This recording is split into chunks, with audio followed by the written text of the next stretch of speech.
வீடு முழுக்க பேட்டு, பாலு தான் இருக்கும். எங்கே பார்த்தாலும் வீடு ஷிஃப்ட் பண்ணும்போது பாதி எடுத்து குடுத்துட்டேன்.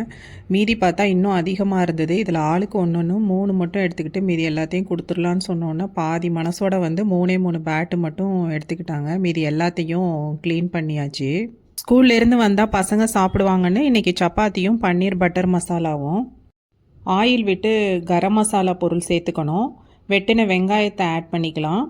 இஞ்சி பூண்டு பேஸ்ட்டு சேர்த்துக்கணும். இஞ்சி பூண்டு பேஸ்ட்டு நான் கடையில் வாங்கி யூஸ் பண்ண மாட்டேன். வீட்டில் ஃப்ரெஷ்ஷாக அரைச்சதை தான் பயன்படுத்துவேன்.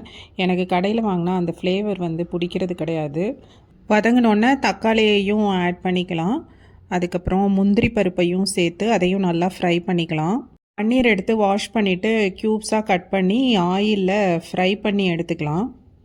இதுக்கு முன்னே ஃப்ரை பண்ணது எல்லாத்தையும் எடுத்து மிக்சியில் நல்லா கிரைண்ட் பண்ணிக்குவோம். அதே பேனில் பட்டர் ஆட் பண்ணிக்கிட்டு சீரகம் சேர்த்துக்கிட்டு இந்த அரைச்ச எல்லாத்தையும் அதில் ஆட் பண்ணி தேவையான அளவு தண்ணியும் சேர்த்துக்கலாம். கொதி வந்தோடனே மசாலாலாம் ஆட் பண்ணிக்கலாம். மிளகாத்தூள், மல்லித்தூள், கரம் மசாலா தூள். ஏற்கனவே கரம் மசாலா போட்டிருக்கோம், பத்தலைன்னா இங்கே கொஞ்சம் சேர்த்துக்கலாம். மஞ்சத்தூள், உப்பு இது எல்லாமே ஆட் பண்ணிக்கிட்டு சிம்மில் வச்சோன்னா நல்லா ஆயிலெலாம் பிரிஞ்சு கொதிச்சு வரும். அந்த நேரத்தில் நம்ம ஃப்ரை பண்ணி வச்ச பன்னீரையும் இதில் சேர்த்து நல்லா மிக்ஸ் பண்ணி கொடுப்போம். காஷ்மீரி மிளகாத்தூள் இருந்தால் ஆட் பண்ணால் கலர் நல்லா கிடைக்கும். நல்லா எல்லாம் மிக்ஸ் ஆனோன்னே கஸ்தூரி மேத்தி ஆட் பண்ணிக்கிட்டு க்ரீம் சேர்த்துக்கலாம்.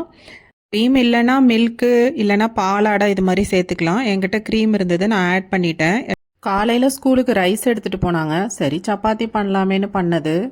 பசங்க சாப்பிட்ருவாங்க. ஜியா வந்து நான் ஊட்டணும் இல்லை அவங்க டேடா ஊட்டணும். எப்போவாவது தான் அவளே சாப்பிடுவா. இன்றைக்கி என்னன்னு தெரியல, பிச்சு கொடு நானே சாப்பிட்றேன் அப்படின்னு சொல்லிட்டா. ஏன்னா எனக்கு கொஞ்சம் வேலை இருந்தது. நாங்கள் தமிழ்நாடு கிளம்புறோம். மந்த்லி ஒரு டைம் இல்லைனா 2 டைம் தமிழ்நாடு போகிறாப்புல இருக்கும். பாலா வீட்டுக்கு இல்லைனா அவங்க அக்கா வீட்டுக்கு இல்லைனா அண்ணா வீட்டுக்கு ஏதாவது ஒரு விசேஷம் வரும். அதனால மோஸ்ட்லி கிளம்பிடுவோம். இன்றைக்கி பாலா வீட்டுக்கு போகிறோம்.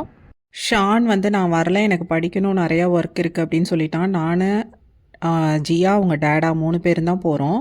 ஷானை வந்து என்னோடய பிரதர் வீட்டில் விட்டுட்டு போயிடலான்னு. பிரதர் வீடு வந்து எங்கள் வீட்டிலேருந்து ஒரு 5 கிலோமீட்டர்ஸ் தான் இருக்குது. பிரதர் கூட தான் எங்கள் அம்மாவும் அப்பாவும் இருக்கிறாங்க. இப்போ என்னோடய சிஸ்டர் யூஎஸில் இருக்கிறா, அதனால் அங்கே போயிருக்காங்க. ஷானை அங்கே விட்டுட்டு அங்கேயும் இருந்துப்பான், இங்கே வீட்டுக்கும் வந்து இருந்துப்பான். அவன் அட்ஜஸ்ட் பண்ணிப்பான். அவனை விட்டுட்டு பசங்க கூட நான் கொஞ்சம் நேரம் விளையாண்டுட்டு அங்கேருந்து அப்புறம் கிளம்புனோம்.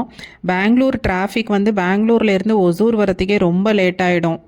ஜியா கூட வந்தால் முருகன் இட்லி ஷாப்பில் சாப்பிட அவளுக்கு ரொம்ப பிடிக்கும். அதனால் அங்கே தான் சாப்பிட்டோம்.